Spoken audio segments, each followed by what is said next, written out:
안녕하세요. 여러분들과 함께 자동차 지식을 쌓아가는 위키피디아 강병입니다. 오늘의 주제는 타이어 관리에 있어서 가장 중요한 얼라이먼트에 대한 이야기를 해보려고 합니다.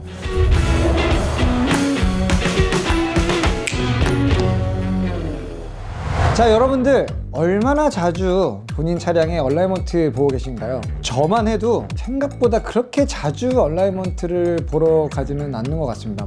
1, 2년에 한 번 정도 보는 것 같아요. 경주용 자동차는 거의 매 라운드마다 아니면 하루에도 2번, 3번씩 얼라이먼트를 보는 경우도 있지만, 일반적인 도로에서 사용하는 자동차라고 한다면은 주기적으로 보는 거를 권장드리긴 하지만 각각의 개인마다 차를 사용하는 환경이나 주행 거리가 전부 다 다르고 또 노면 상황도 다르기 때문에 그 주기적이라는 거를 일괄적으로 1년에 한 번 이렇게 정의하기는 굉장히 좀 쉽지가 않습니다. 그래서 주기적으로 본다라는 걸 염두는 해 두시되, 적어도 이런 상황에서는 얼라이먼트를 꼭 봐야 된다, 그리고 또 이런 상황에서는 사실 꼭 봐야 되지 않아도 된다라는 거를 어느 정도 정리를 해 드리도록 하겠습니다. 자, 그러면 얼라이먼트라고 얘기하는데 사실 정확하게 영어의 단어로는 얼라인먼트입니다. 정렬을 맞춘다라는 얼라인에서 온 명사형 단어라고 보시면 돼요. 그럼 이 얼라이먼트는 무엇이냐? 우리 자동차 바퀴는 끊임없이 외부의 어떤 요철과 또 하중 이동의 어떤 스트레스를 견디면서 도로 주행을 하게 됩니다. 그리고 이 과정에서 애초에 공장에서 이 차가 정확히 설계된 그 위치대로 타이어가 서 있지 않고 미세하게 특정 각도로 휠과 이 타이어의 방향이 휘어지게 되어 있어요. 그래서 그 휘어짐이 어느 순간 일정한 값을 넘어가게 되면 차가 똑바로 가지 않거나 타이어를 조금 측면으로 질질 끌면서 달린다거나 최대한의 접지력을 제대로 발휘하지 못하는 상태로 주행을 할 수 있게 됩니다. 그래서 틀어진 값을 애초에 그 차의 용도에 맞게끔 설계되어 있는 초기 값으로 원복시켜주는 수정 작업이 바로 얼라이먼트라고 보시면 될 것 같아요. 얼라이먼트의 요소는 크게 세 가지를 봅니다. 토우 값, 캠버 값, 그리고 전륜 같은 경우는 캐스터 값을 보는 경우들이 많아요. 토우라고 하는 경우는 바퀴를 이렇게 위에서 수직으로 내려다 봤을 때 이 앞바퀴가 안쪽으로 이렇게 모여 있느냐, 토우인, 그리고 바깥쪽으로 벌어져 있느냐, 토우 아웃. 그리고 캠버 같은 경우에는 차를 정면 앞에서 바라봤을 때 타이어가 안짱다리처럼 팔자 형태로 기울어져 있는 이런 거를 마이너스 캠버라고 얘기를 하고요. 타이어가 위쪽이 바깥쪽으로 벌어져 있는 이런 상태를 플러스 캠버 상태라고 얘기를 합니다. 각 차량들마다 저 캠버나 토우가 일정한 값을 가지고 설계되어 있어요. 이게 모두 다 0도가 기준이 되는 거는 절대 아닙니다. 어떤 차는 마이너스 값을 가지고 있는 게 기본 디폴트인 차가 있고, 어떤 차량은 플러스 값을 가지고 있는 게, 차들마다 그 데이터는 다 다르고요. 여러분들이 얼라이먼트 가게에 갔을 때 그 얼라이먼트 기계 안에 모든 브랜드의 출시 차종들에 대한 초기의 얼라이먼트 출시 생산 값이 다 저장이 데이터베이스로 되어 있습니다. 그래서 그 값과의 어떤 차이나는 오차 부분들을 보정하고 그 오차를 거의 0에 가깝게 줄이는 게 이제 얼라이먼트 본 과정이라고 이해하시면 될 것 같아요. 캐스터는 다음 시간에 기상캐스터를 한번 모시고 설명을 해드리도록 하겠습니다.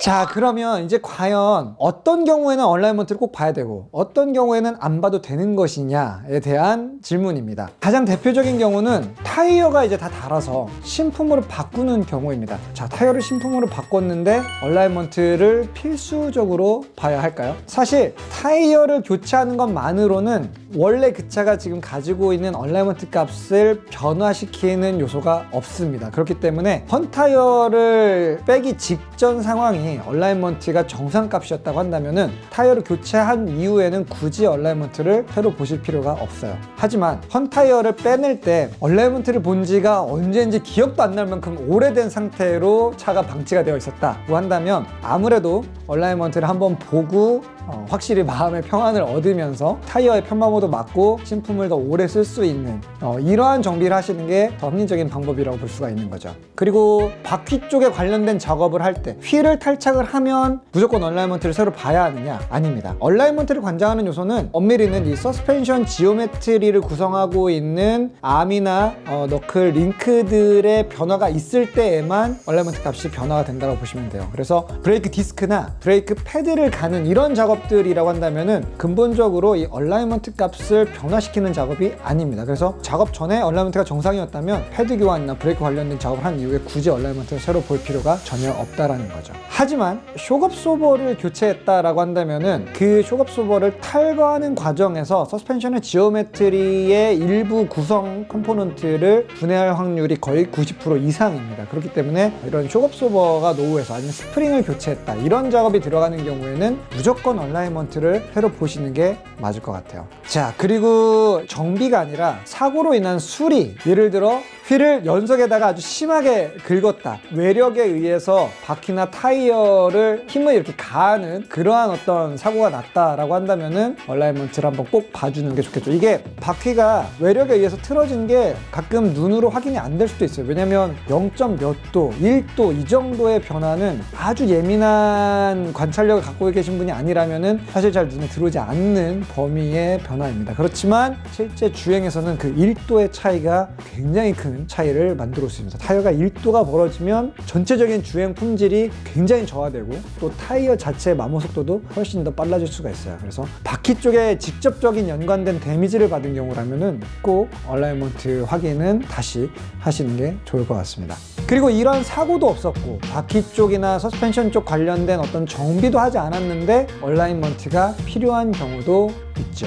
여러분들이 주행을 하고 있는데 분명히 운전대를 중앙에다가 놓으면 차가 직진을 하지 못하고 어느 한쪽 방향으로 흘러가기 시작한다. 이 부분은 핸들의 중앙 정렬, 즉 토우에 일단 더 민감하게 반응하는 부분입니다. 이 토우 부분이 어느 한쪽 방향으로 쏠려서 똑바로 직진을 유지하지 못한다라는 개념이 됩니다. 물론 여기서도 조금 더 주의 깊게 관찰해야 될 부분이 있어요. 왜냐면 모든 도로에서 운전대를 놨을 때 차가 직진을 유지할 수 있는 건 아니에요. 얼라이먼트가 정상인 차량이지만 노면 자체의 구배가 바깥쪽으로 기울어져 있기 때문에 차가 오른쪽으로 쓱 흘러나가는 그런 경우도 있습니다. 그래서 한순간 차가 직진을 놓쳐서 흐르는 걸 경험했다고 해서 단정하기엔 좀 이르고요. 며칠 정도 그런 반복된 증상이 여러 노면에서 나타난다라고 한다면 그때는 뭔가 얼라이먼트 변화가 생겼구나, 이 얼라이먼트 가게를 찾아보시는 게 좋은 방법입니다.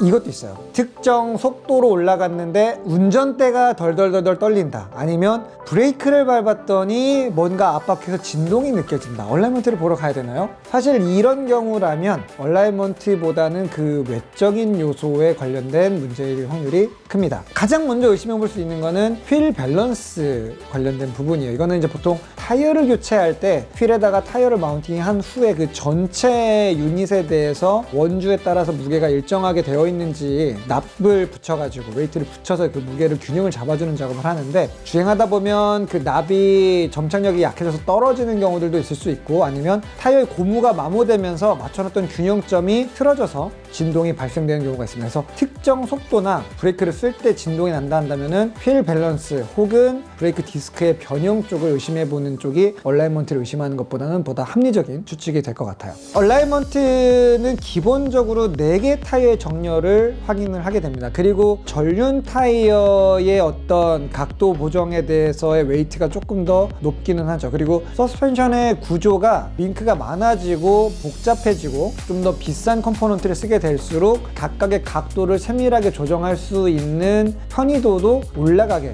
됩니다. 그래서 트럭보다는 더블 위시본이 가지고 놀 수 있는 범위가 조금 더 많이 있고요. 그리고 뒤쪽 같은 경우에도 토션빕 타입보다는 이제 멀티링크가 토우나 캠버들을 훨씬 더 자유자재로 설정하기가 유리한 상태가 되죠. 토션빔에 관련해서는 저희가 이 앞서서 위키피디아에서 한번 또 다뤘던 적이 있는 이슈인데, 기본적으로 얼라이먼트를 보러 가면 뒷바퀴에다가 센서를 달기는 합니다만 실제로 작업자가 토우나 캠버를 뭔가 능동적으로 조절할 수 있는 범위가 거의 없다고 보셔도 돼요. 이거는 작업자의 노하우에 따라서 얇은 디스크 심 같은 걸 넣어서 그 값들을 일부러 보정하는 경우도 있지만은 거의 대부분의 토션빔 차량들은 센서를 물려서 그냥 어느 정도 틀어졌는지만 확인하고 보정 없이 그냥 기계를 떼는 경우들이 정상입니다. 그건 뭔가 작업을 안 해주는 게 아니라 구조적으로 보통 이제 그렇게 얼라이먼트 작업을 전륜 위주로 하고 끝내요. 그리고 너무 이 후륜의 값이 오차 범위에서 많이 틀어졌거나 한쪽 방향으로 이 2개의 바퀴가 다 틀어진 경우, 현격하게 이 직진 주행 안정성이나 선의 안정성에 영향을 미친다고 생각되는 경우에는 보통 토션빔의 유닛 자체를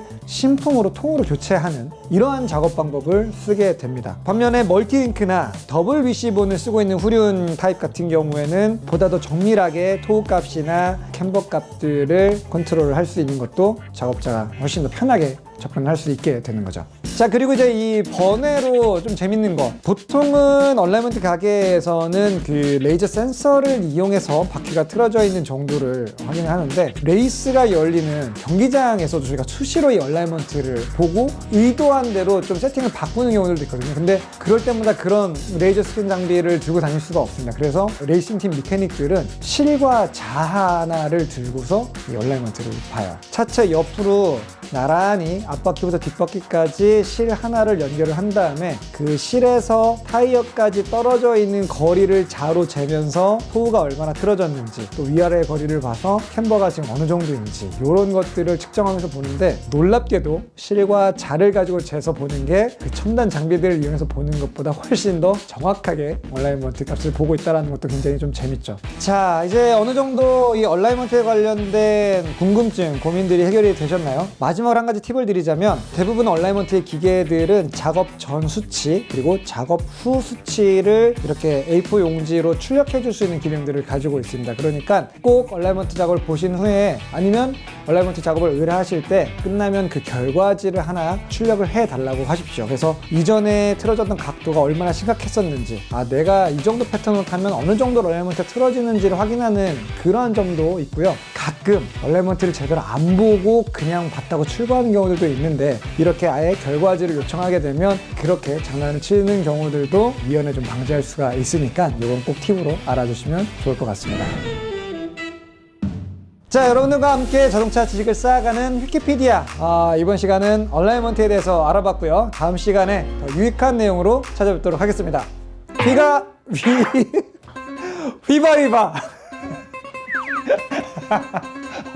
야, 왜 난 이게 제일 어렵냐?